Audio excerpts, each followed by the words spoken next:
Have you ever wondered how some people seem to pull these revolutionary ideas out of thin air? While most of us are just making little tweaks to things that already exist. How in the world do they do it? Is it some kind of genius? Is it magic? Or is it a way of thinking that literally anyone can learn? Okay, let's dig in and unpack a really powerful mental model used by some of the most innovative people on the planet. To really get to the heart of this, let's start with a puzzle. We all know SpaceX. Elon Musk had this goal that just seemed completely impossible, sending humans to Mars. And the biggest barrier? Well, it was the insane cost of rockets. But somehow, his company, SpaceX, figured out how to build rockets for dramatically less than anyone ever thought was possible. So, how? Well, when Musk started investigating the problem, he found something kind of crazy. The raw materials for a rocket, the aluminum, the titanium, the copper, the carbon fiber, all that stuff was only about 2% of the final price. Just 2%. So that means 98% of the cost wasn't even the stuff the rocket was made of. It was something else entirely. And this, right here, is where the real mystery begins. And here's the answer straight from the man himself. The secret wasn't some brand new technology or a crazy manufacturing process. It was a completely different way of thinking. He realized that most people, and most companies, reason by analogy. Basically, they just copy what's been done before and make little changes. He decided to do something different. He decided to reason from the ground up. And that secret weapon? It has a name. Thinking from first principles. And look, it's an ancient idea, used by thinkers all the way back to Aristotle. But it is one of the most powerful tools for innovation today. So, what on earth is it? And its heart, it's all about deconstruction. Instead of just accepting the way things are, you break it all down. You dig and you dig and you dig until you hit absolute bedrock. The fundamental truths of a situation. The things you know for sure are true. And only then, from that solid foundation, do you start building your conclusion or your solution back up. To really get this, let's use a super simple analogy. Just picture a house that's built entirely out of Lego blocks. It's a complete structure, looks like a house, works like a house. Now, this Lego house represents our default way of thinking, that reasoning by analogy we just talked about. We see the house that's already there and we think, maybe I can add a chimney, or hey, let's change the color of the door. We're just modifying the existing form. We're making these little, tiny, incremental improvements. But first principles thinking, it does something totally different.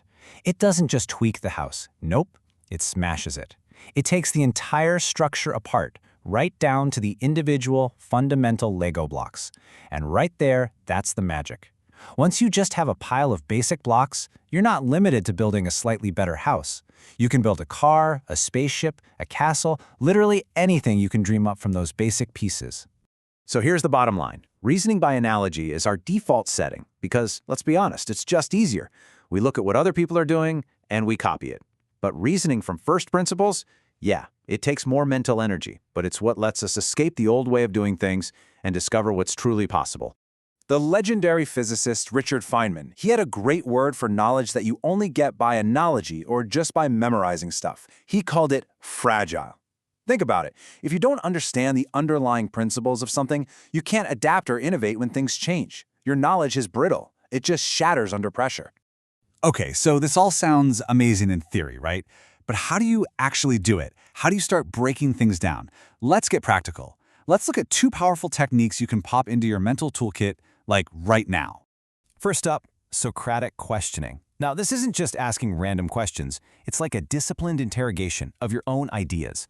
You start with a belief, and you just attack it from every single angle. Why do I believe this? How do I know it's true? What if the opposite is true? This systematic questioning forces you to separate solid facts from those flimsy assumptions we all carry around.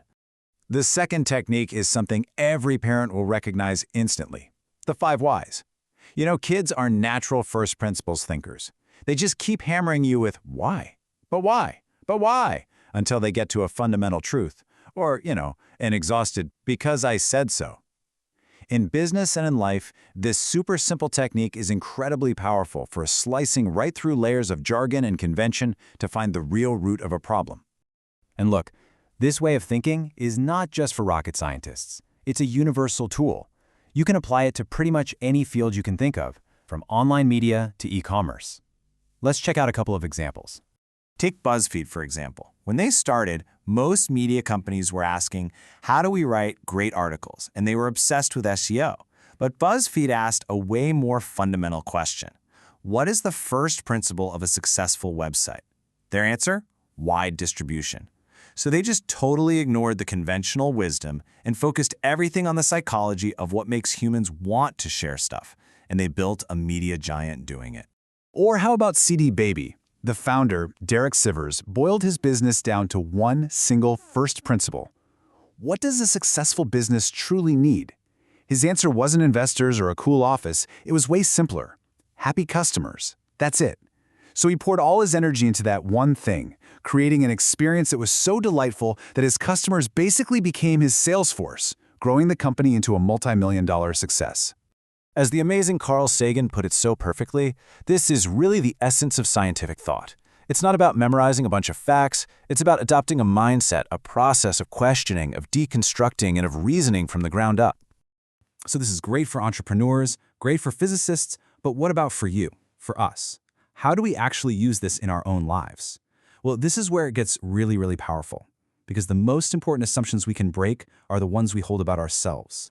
For instance, let's take a common one. How many times have you said this? Oh, I've got a terrible memory. But is that really a first principle, a fundamental truth? No way. The fundamental truth is that the human brain has a massive capacity for storage. So the problem isn't your brain's hardware. Bad memory is just an assumption. The first principles question is, how can I find better ways to encode and retrieve information? Here's another one we hear all the time. This belief comes from looking at the world as it is. It's reasoning by analogy. But just remember the Legos. Every field, every industry, every problem is just a collection of Lego blocks. If you're willing to actually take things apart, you'll find there are infinite new ways to put them back together. This one is the ultimate trap of thinking by analogy, isn't it? It defines the future entirely by what's happened in the past. First principles thinking totally frees you from that. It doesn't ask, has anyone else done this? It asks, does it obey the laws of physics? Is it possible? This is the mindset that puts a car in every driveway and a rocket on a launch pad. The whole first mover advantage thing, it's a classic business school assumption. But is it a principle? Nah. The iPhone wasn't the first smartphone, not by a long shot. It was just way, way better. Microsoft didn't invent the operating system, they just had a better business model. See, being first is just a tactic, a method. Creating superior value? Now that's a principle. And this brings us to a really important distinction, one that the writer Harrington Emerson captured perfectly. Methods, they're just tactics. They come and go. But principles are the bedrock. They're timeless. If you get the principles, you're not a slave to other people's methods anymore. You can invent your own. So I'm going to leave you with a question to chew on. What's that one core assumption in your job, in your life, that you've just always accepted as the way things are? What would happen if you were brave enough to just take it apart, piece by piece, right down to its fundamental truths, and see what you could build from scratch? I bet the possibilities would absolutely blow your mind.